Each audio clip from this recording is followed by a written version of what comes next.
নমস্কার। একজন একজন বলে না, পাঁচজন বলে না, হাজার হাজার মানুষ বলে যে স্বার্থপর কি সবাই হয়? প্রশ্ন। কি সুন্দর এই যে অনুষ্ঠানগুলো হচ্ছে, আপনারা দেখছেন, সাবস্ক্রাইব করছেন, লাইক শেয়ার করছেন। আমার কাছে প্রশ্ন এসেছে যে মা, স্বার্থপর কি সবাই হয়? না, সবাই স্বার্থপর হয় না। একটা জিনিস আমরা গীতায় কি পড়েছি? প্রশ্রয় দিলে মাথায় ওঠে, ভালোবাসলে আঘাত করে, সুখের সময় হিংসা করে, আর স্বার্থ প্রলি কেড়ে পড়ে। গীতা সারাংশ আপনারা জানেন তো, আরো কথা আছে নিশ্চয়ই। তো সেই জায়গায় বলবো, মানুষ কখন স্বার্থ নিয়ে কাজ করে জানেন? যখন আপনাকে বুঝতে পারবে আপনার দুর্বলতা আছে, তখন আপনার কাছ থেকে যতটা পারবে, আমি বলছি কারণ আমার ভক্ত শিষ্যরা, আমি তো বহু বছর 40 বছর ধরে চ্যানেল মিডিয়া করছি, আমার সেটা জানা আছে বলে বহু শিষ্য ভক্ত আমাকে জানিয়েছেন, আমি গুরু মা হিসেবে বলছি যে যখন দেখে এই মানুষটা খুব ভালো মানুষ, এই মানুষটার থেকে যতটা পারবো 10 বছর 15 বছর 20 বছর যতটা পারবো নিয়ে নেবো, তারপরে কি হবে, তার একটা সময় বার্ধক্যতা আসবে, তখন তাকে ভুলে যাবো। এরকম প্রচুর মানুষ আছে। আমাকে কিছু মানুষ বলছে, মা আমি পাড়ার লোকের জন্য করেছি, নিজের বাবা মায়ের জন্য করেছি, ভাই বোনেদের জন্য করেছি, আজকে আমাকে কেউ বলছে যে তুমি তো স্বার্থ নিয়ে কাজ করেছো, আমাকে বলছে। বা যে যাকে করেছেন সে কিন্তু স্বার্থ নিয়ে কাজ করেছে। আপনি কিন্তু স্বার্থ নিয়ে কাজ করেননি, আপনি কি নিঃস্বার্থ সেবা দিয়েছেন। কেন? একটা মানুষ খেতে পাচ্ছিল না, তাকে টাকা পয়সা দিয়ে সাহায্য করেছেন। একটা মানুষ কাপড় জামা পরতে পারছিল না, জামা কাপড় দিয়েছেন। বা আপনার একটা ভালো গয়না পরেছে, সে বলে দাও না গো, তোমার ওই গয়নাটা আমি পরবো, একদিন পরে দিয়ে দেবো। তার মানে কি? সে স্বার্থ নিয়ে করেছে। যে যখন নিল, করলো, দেখলো, তারপরে কি 15-20 বছর বাদে আপনাকে আর চেনে না, আপনার জিনিস খাচ্ছে, পড়ছে, গ্রহণ করছে, আর আপনারই নিন্দে পাড়ায় পাড়ায় করে বেড়াচ্ছে। এটা ঠিক না ভুল আপনারা বিচার করুন। এবার স্বার্থপর হয় না কারা? আমি বলছি যারা নিঃস্বার্থভাবে সেবা করে, কোনো কিছু পাবার আশায় করে না। একটা ছোট্ট 3.5 বছরের বাচ্চা, তার মা যখন ফেলে রেখে চলে যায়, তার মাকে কষ্ট করতে হয়েছে, অনেক কষ্ট করে বাচ্চার জন্ম দিতে হয়েছে, কিন্তু মা কি করলো, একটা সময় 3.5 বছরের বাচ্চাকে রেখে চলে গেল।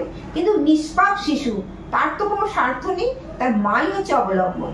সেই মায়ের ভাবনা ভেবে বাবা একটা ছোটখাটো কাজ করে, ঠাকুমা দাদু দেখে, কিন্তু সেই নিঃস্বার্থ বাচ্চাটার কোনো স্বার্থ আছে? স্বার্থ নেই।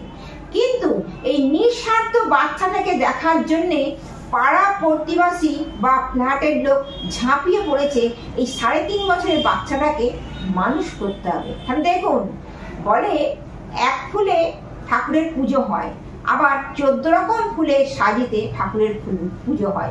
14টা মানুষ যদি এই বাচ্চাটাকে যদি দেখভাল করে, নিরপরাধ বাচ্চাটা তো কোনো দোষ করেনি, কিন্তু মা 3.5 বছরের বাচ্চাকে রেখে চলে গেল।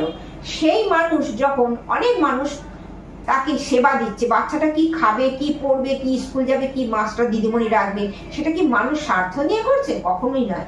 এটা ভালোবাসা দিয়ে বাচ্চাটাকে মানুষ করার চেষ্টা করছে। এরকম বহু মানুষ আছে। আমার কাছে অনেক প্রশ্ন এসছেন, পরে পরে বলতে থাকবো। তাহলে অনুষ্ঠানগুলো আপনারা দেখছেন, আমি বুঝতে পারছি। আমার যে হোয়াটসঅ্যাপ নাম্বার রয়েছে, আমি বারবার বলছি, আগের অনুষ্ঠানে বলছি, এখনো বলছি, পরেও বলবো, যদি আপনাদের নতুন নতুন কোনো প্রশ্ন থাকে, আমার জানার মধ্যে যদি উত্তর থাকে, নিশ্চয়ই আমি আপনাদের জানাতে থাকবো। অনুষ্ঠানগুলো ভালো করে দেখবেন, শেয়ার করুন। আপনারা জানুন, শিখুন। আজকের দিনে জানতে হবে, শিখতে হবে, কারণ আমরা আছি কোথায়? কলিযুগে। তাই স্বার্থপর মানুষ আছে, আবার নিঃস্বার্থ ভাব মানুষও আছে। স্বার্থ নিয়ে যে কাজ করে মানুষ বুঝতে পারে, কিন্তু কিছু করার উপায় থাকে না।